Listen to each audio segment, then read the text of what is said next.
feels like Bruce Campbell.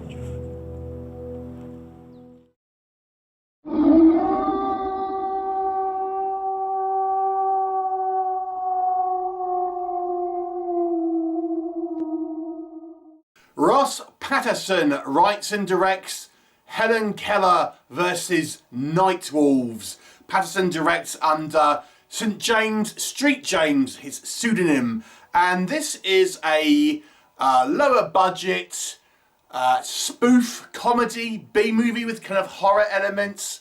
Patterson has actually done a few kind of spoof movies before, some of which have been these kind of alternate history style movies, and there have been movies like this kind of before, taking historical characters like Helen Keller and kind of making a, you know, more fantastical story all about it, an alternative history, if you will. So this is a pure spoof silly movie, and it tells a story of Helen Keller, I think in 1910, as she is living with her family and gets attacked by a pack of wolves. Her parents are killed, she loses her sight and hearing, her sister loses her sight, and it is about being accepted by the local townspeople and defending against further attacks from this pack of night wolves. What will happen? You'll have to watch the movie and find out. So this one is notable, I guess, for starring Lynn Shay as the kind of the older version of Helen Keller, who is kind of recounting the story to her grandchildren. But there is a couple of recognisable sort of character actor B-movie types here that you'll kind of you may recognise. Let's talk about what I think works in this movie's favour. Now, this is really going to be down to if you like spoof movies and B-movies, really, because this is both of those things. And as this movie is really a comedy first and foremost, humour is subjective. So what I find funny, you may not find funny. So do you like spoof movies, basically? If the answer is yes, you may well enjoy this. I mean, I have to say there are a couple of funnier jokes, I would say, that maybe kind of gave you a wry smile that you may enjoy here. So there's that. I liked you know, one or two of the kind of the gags here. One of the kind of the ongoing things here is the kind of the general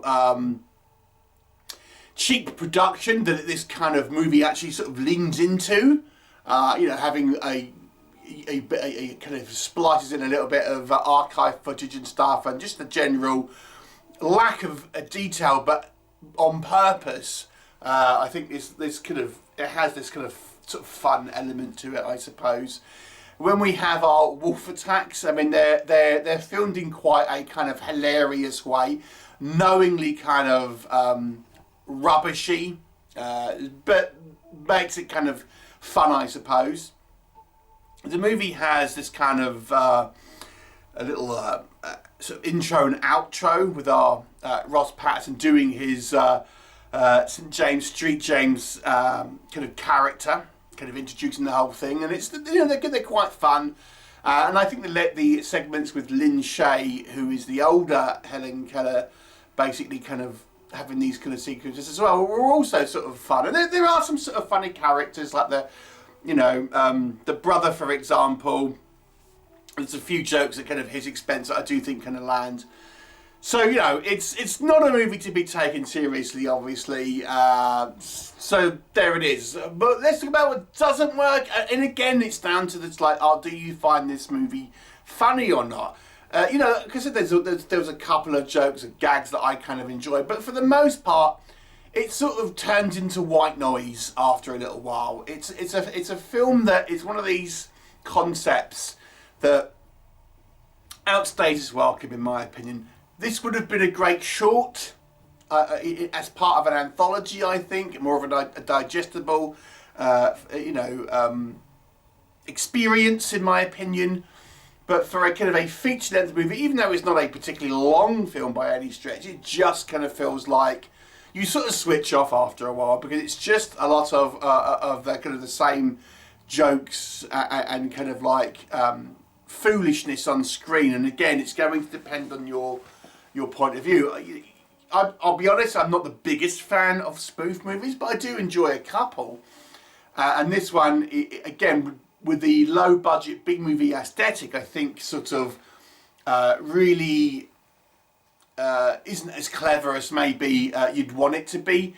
I think the movie aims for the kind of the lowest common denominator in regards to its humour, and that's fine. I think if you could mix it up and have a little bit more variety in the kind of the humour, but I think this one pretty much stays with the same sort of style of jokes.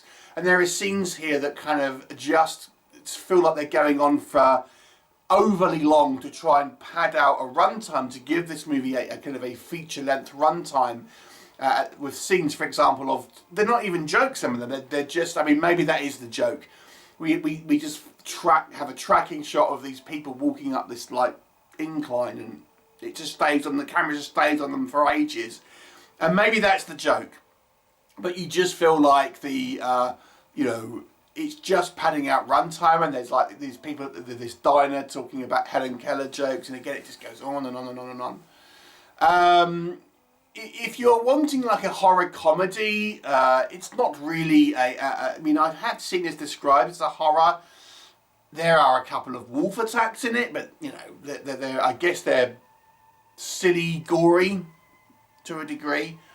But I don't think there's much here for sort of genuine sort of horror comedy fans, to be honest with you.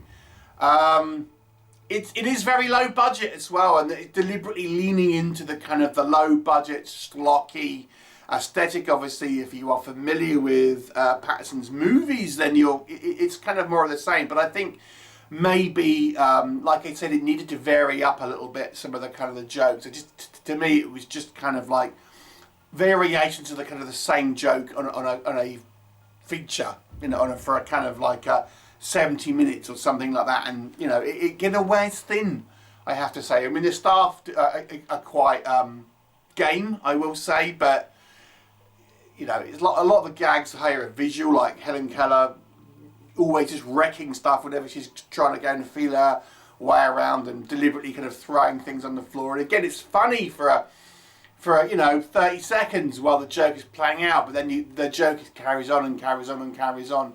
To be honest with you, I pretty much checked out of this movie. I watched the whole thing, but I felt like I wasn't really paying much attention to it. I'll give it a 3 out of 10. Very specific audience, I feel. Have you seen it? What were your thoughts? Please leave me a comment and I'll look forward to seeing you next time. Bye for now.